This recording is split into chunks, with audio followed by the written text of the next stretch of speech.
ঠেলাই পড়লে ঢেলাই সালাম কথা আছে না, তাই ইন্ডিয়াতে এসেছি। স্ত্রী ক্যান্সারের পেশেন্ট, হাসপাতালে ভর্তি, তার জন্য টাকি মাছ একটু সরুয়া করতে হবে, ঝোল করে খাওয়াতে হবে যদি তার গায়ে রক্ত হয়।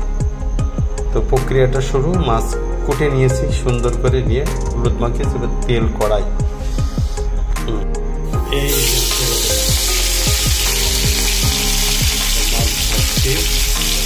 তেলটা কম দিলাম, বুঝছে না মাছ ভাজা হচ্ছে।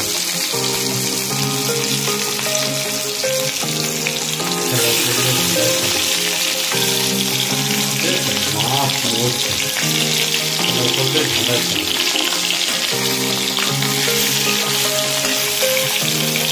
মাছগুলো আমি ভেজে নেব, তারপর মশলা করে কষিয়ে সুন্দর করে আপনারা যারা মাছ খেতে ভালোবাসেন টাকি মাছ তারা এইভাবে আর একটা দিয়ে দিলাম।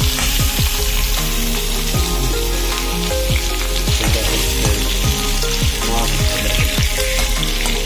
ভাজার পরে কষিয়ে কষিয়ে রান্না করতে হবে। যাই হোক, পরবর্তী প্রক্রিয়া আপনাদেরকে আমি দেখাচ্ছি। টাকি মাছ অর্থাৎ ট্যাং মাছ বলে আমরা অনেকে, ভাজা হচ্ছে। আমরা ভাজার পরে সুন্দর করে কষিয়ে কষিয়ে ঝোল করলে হেভি টেস্টি একটা খাবার। মাছটা আমার কাছে খুব ভালো লাগে, জানি না কার কাছে কি ভালো লাগে।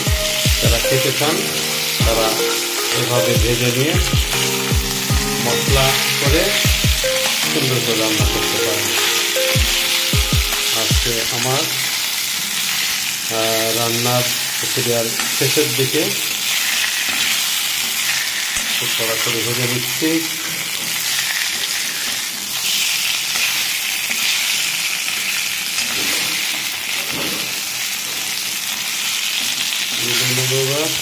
একদিকে আমার রান্না চলছে, ভাত হয়ে গেল প্রায়, মাছ এখানে রেডি করে রেখেছি ভেজে। এই সাথে আমার ছোট্ট মেয়ে কত দুই দোকানে, দুইয়ের ঘরের নাম দা পারো? 2 দোকানে 4, 3 দোকানে 6, তারপরে 4 দোকানে 8, 5 দোকানে 10, 6 দোকানে 12, তারপর 7 দোকানে 14, 8 দোকানে 16, 9 দোকানে 18, 10 দোকানে 20। Thank you. এই সাথে আমি ওকে পড়াচ্ছি দুইয়ের ঘরের নামটা। এদিকে আবার ফের এই মশলাটা ফুটে উঠলেই আমি দিয়ে দেব মাছগুলো। পরবর্তী প্রক্রিয়াটা জানাবো। তেজপাতা দিয়ে দিয়েছি, দেখছেন যে ফুটে উঠেছে।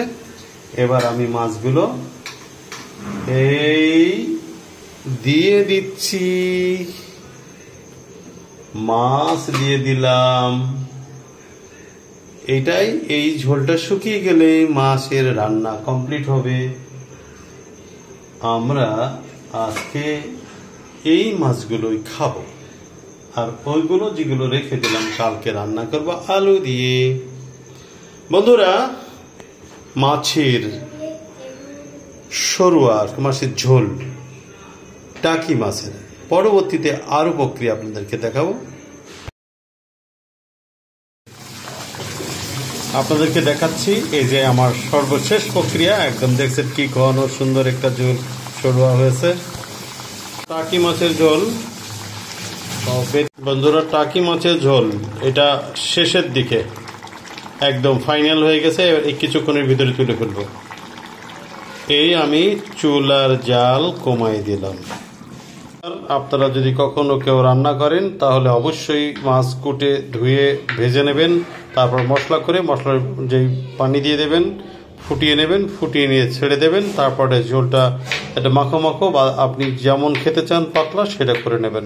টাকি মাছের ঝোল করা শিখালাম আজকে আপনাদের। ধন্যবাদ সবাইকে।